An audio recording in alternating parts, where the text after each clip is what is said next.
Salut tout le monde, c'est Yvan, bienvenue dans cette nouvelle vidéo. Alors aujourd'hui, je vais vous parler de quelle peinture choisir pour peindre une salle de bain. Alors, on entend souvent beaucoup d'avis. Voilà, il faut une peinture à l'eau, il faut une peinture à l'huile, il faut une peinture satinée, il faut une peinture mate, il faut une peinture veloutée. Donc, je comprends pourquoi vous pouvez être vraiment un petit peu bousculé par toutes ces oppositions un peu qui viennent de toutes parts. Donc, c'est pas compliqué. Pour une salle de bain, on peut appliquer n'importe quelle peinture, qu'elle soit à l'huile, qu'elle soit à l'eau, qu'elle soit satinée, qu'elle soit mate ou veloutée, peu importe. Vous pouvez mettre ce que vous voulez dans une salle de bain. Maintenant, il y a quelques petites différences de cas qui vont faire pencher la balance plus vers une peinture acrylique, plus vers une peinture glycéro ou une mate ou une satinée. Donc déjà, pour commencer, qu'est-ce qu'une peinture acrylique? C'est de la peinture à l'eau. Ensuite, nous avons la peinture glycéro. Donc ça, c'est la peinture à l'huile. Donc ça n'a rien à voir avec le mat ou le satiné, c'est juste les composants de la peinture. Donc il y a de la peinture à l'eau. Vos outils, vous les nettoyez à l'eau ou vous pouvez diluer cette peinture avec de l'eau. Et à côté de ça, vous avez la peinture glycéro qui est une toute autre peinture.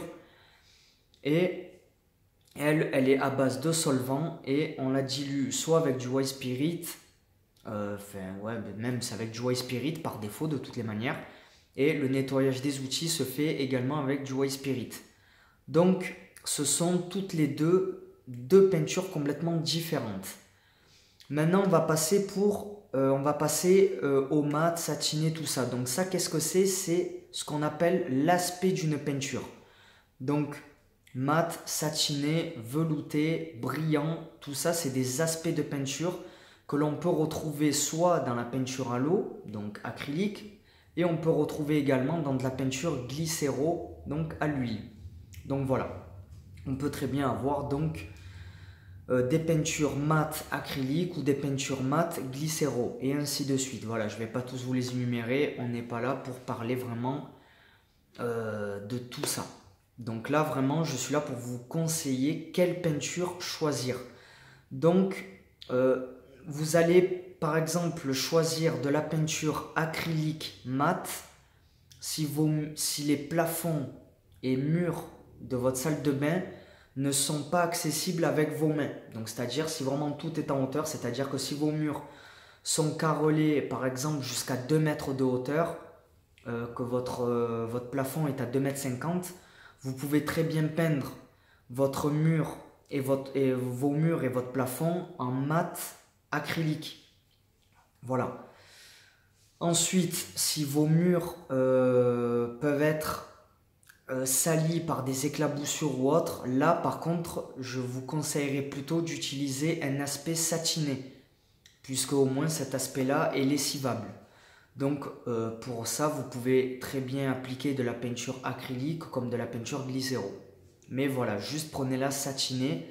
Au moins, vous pouvez vraiment nettoyer vos murs et c'est pas grave s'il y a des salissures, des éclaboussures de dentifrice ou autre. Voilà, bon, c'est un exemple que je vous donne. Vous pouvez très bien le lessiver avec une éponge. Les traces partiront. En revanche, avec un mur mat, ça ne partira plus. Donc vous serez obligé de repeindre vos murs. Si par exemple, voilà, votre salle de bain est exposée à l'humidité, là je vous conseillerais, quand je dis exposé à l'humidité, c'est par exemple il y a eu un dégât des eaux, là je vous conseillerais plutôt de le peindre avec de la peinture glycéro dans tous les cas. Voilà, ne le faites pas avec de la peinture acrylique puisque les taches d'humidité vont ressortir. Faites-le vraiment avec de la peinture glycéro. Cette peinture-là, si vous n'avez pas suivi mes autres vidéos, vous pouvez la trouver chez des fournisseurs de peinture professionnelle uniquement. Voilà. Du type Seigneurie, Caparol, Unicalo, voilà, toutes ces choses-là. Qu'est-ce que je pourrais rajouter d'autre? Voilà, c'est à peu près tout. Donc voilà, si vous êtes exposé donc à des taches d'humidité, peinture glycéro.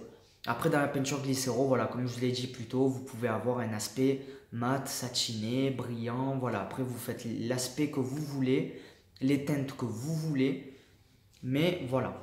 je tenais juste à faire donc une courte vidéo pour éclaircir toutes ces différentes propositions que l'on peut voir sur le net. Donc là voilà, vous êtes, je pense, un petit peu plus éclairé. Si c'est le cas, n'hésitez pas à laisser un petit pouce bleu. Si ce n'est pas le cas, n'hésitez pas à laisser des questions donc, dans les commentaires. Et si vous voulez plus d'informations, n'hésitez pas à regarder la description sous cette vidéo. Il y a des liens qui vous aideront donc à trouver plus de solutions à vos questions. Voilà, je vous dis à très bientôt. Ciao, ciao.